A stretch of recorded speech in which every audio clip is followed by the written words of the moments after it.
Good day to you. My name is Maria Kądzielska and you're watching Poland Daily Culture.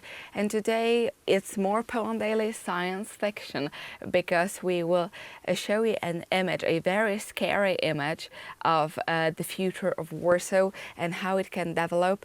And we'll discuss if it is true or it could be true. Because with us in the studio is Craig Smith, a publisher of Europa Property. Again, thank you very much for showing up. Maria, thank you for having us on the show. Yeah. And this image of science fiction Warsaw in 20 years, and Warsaw of the apartment, most of the apartments and most of the buildings owned by a huge American corporation, evil ones, which are putting the prices of rent higher and higher, and people not able to pay it, and also all the time trying to find a place for themselves and not being able to do it.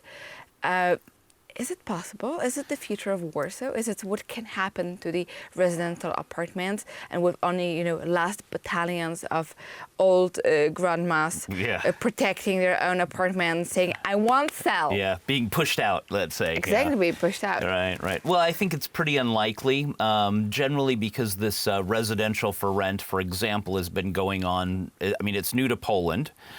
So there probably is a small percentage of people saying this, and of course, then they go viral and everyone's nervous. But the residential for rent business has been going on for over 40 years in the U.S. and Germany and many other countries, and there is some places that are definitely built for residential for rent, and people are renting them.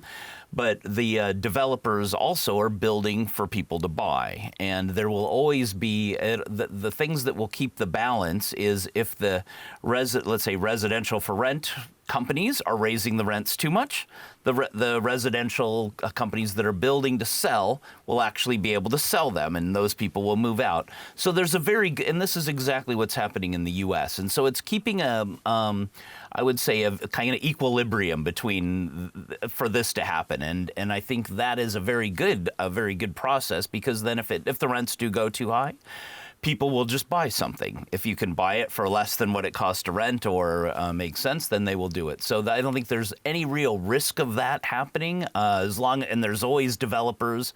There's always developers trying to make money, and so they might build residential for rent, but they can also build what they call PRS, but they can also build residential to sell. And I think profitability at the end of the day, it's still residential to sell.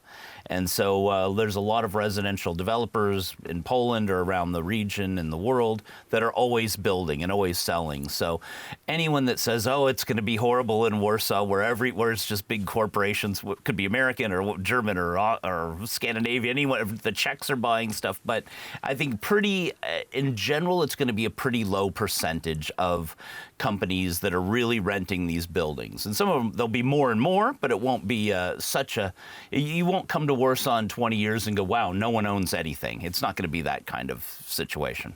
Well, fingers crossed for that, well, because there you go. There would be, to be honest, it's also always the question also of security, state security. When you have the whole city, which is not in the hands of the people, then people usually also don't treat it as their own place. True. And don't take care of it in the same way. And they say, okay, whatever, I just rent it. It can be destroyed. Like, what do I care? Well, that's probably true. That's what's happening. But I wouldn't say But I would say there's going to be a high enough percentage of people still owning, still buying, even if they're renting, a lot of them will want to buy. But, I'd say 20, 30 years ago in Poland, if you wanted to rent something, it was very difficult to find something nice. I just remember our assistants looking for places, and everything was really old and run down, and there was no, now there's companies you can call and they say, yes, what do you want? When do you want it? And it's provided, let's say, a bit more service. So we are becoming more and more diverse, let's say, but not giving up owning totally, but trying to change it in giving more options to people. I think it's just that. It's options. And not everyone wants to, let's say the old thinking or the last generation was thinking, of course, everyone saved money to buy a house. But I don't think the when I talk to the new generation of young people, even at our office, that's like the last thing on their mind is save money to buy. They want to rent something nice that they can live in. And also I think they're more mobile. So I can see that a lot of them are thinking, oh, I want to live in London, I want to live in Paris, I want to live in just another city in Poland. Well, if you buy a house or an apartment, it holds you more stuck. But if you're like, yeah, I want to move, I want to get another job, I want to go to school, you're not tying up all your money. Well, absolutely. So there's another thing. So to all of you, the viewers of Poland Daily, do you imagine Warsaw like this? And how it would look like, or would you like it to look like this way? This is all the questions which we actually should answer right now, making our life decisions and, seeing the future. Anyway, stay for another episode because we will look more into the future with Craig Smith. And again, thank you for watching Poland Daily.